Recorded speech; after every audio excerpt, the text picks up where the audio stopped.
Hello everyone, कैसे हो आप सभी। आई होप सभी अच्छे होंगे। आज हम शुरू करने वाले हैं मिनी टॉपिक्स डेली सीरीज़, जिसमें हम एक टॉपिक छोटा सा डेली पढ़ा करेंगे। देखिए, आज हम पढ़ने वाले हैं standard cost and estimate cost में क्या डिफरेंस होता है। मैंने 2018 का पेपर पढ़ा था कॉमर्स का, उसमें एक क्वेश्चन आया था कि standard costing and estimate costing में क्या डिफरेंस है, उसका एक ऑप्शन चूज़ करिए।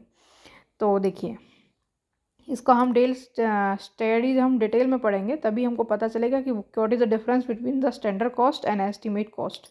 तो स्टैंडर्ड कॉस्ट होता क्या है, इसमें होता है what the cost should be, क्या कॉस्ट होनी चाहिए। एंड एस्टीमेट कॉस्ट में होता है on what the cost will be, क्या कॉस्ट होगी। Standard cost are plan which are determined by the technical expert. जो टेक्निकल एक्सपर्ट होते हैं उनके द्वारा ही ये स्टैंडर्ड कॉस्ट डिसाइड की जाती है, प्लान की जाती है। आफ्टर कंसिडरेटिंग एफिशिएंसी एंड प्रोडक्शंस, जो एक्सपर्ट होते हैं वो बहुत सारे लेवल्स को देखते हैं, level of efficiency and production, फिर उसके बाद कॉस्ट को डिटरमाइन करते हैं। उसके बाद estimate costing are determined by taking into consideration historical data.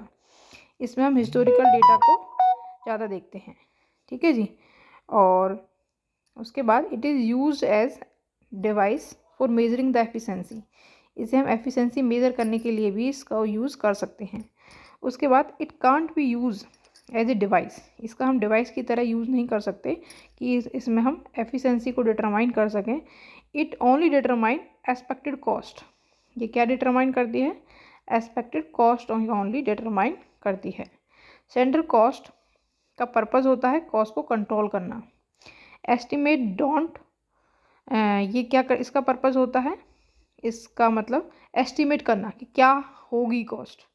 इसका purpose don't serve the purpose of cost control, cost control इसका पर्पस नहीं होता है। Standard costing is a part of cost accounting का पार्ट होता है। जो कॉस्ट अकाउंटिंग की प्रोसेस होता है ना, उसका एक पार्ट होता है स्टैंडर्ड कॉस्टिंग। हम एक स्टैंडर्ड डिसाइड कर देते हैं कि इतना कॉस्ट हमारी होनी चाहिए। Estimate cost is statistical in nature, statistical होती है estimate cost. It may know become of part of accounting, ये अकाउंटिंग का पार्ट नहीं बन सकती। It is a technique, standard costing एक टेक्निक होती है डेवलप करने की एंड रिकॉग्नाइज करने की बाय मैनेजमेंट एंड अकेडमिशियंस। उसके बाद estimate costing just a estimate not a technique. जो एस्टिमेट कॉस्ट होती है वो केवल क्या होती है, एक एस्टिमेट होता है कि इतना हमारा कॉस्ट जो है क्या होगा, इतना कॉस्ट होगा, एस्टिमेट लगा कर चलते हैं। स्टैंडर्ड कॉस्ट में हम ये डिसाइड कर लेते हैं कि हमारा इतना कॉस्ट होना चाहिए, इससे बाहर नहीं जाना चाहिए। उसके बाद standard costing is an operation, it can be use where the standard costing is an operations.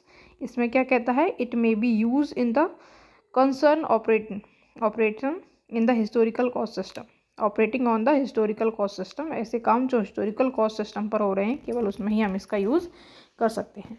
तो क्वेश्चन था कि स्टैंडर्ड कॉस्टिंग एंड एस्टिमेटिंग जो कॉस्टिंग है हमारी, उसमें से जो ऑप्शन दे रखे थे उसने चार की कोई ट्रू बताइए, कोई एक ट्रू जो इसके बारे में है वो बताइए।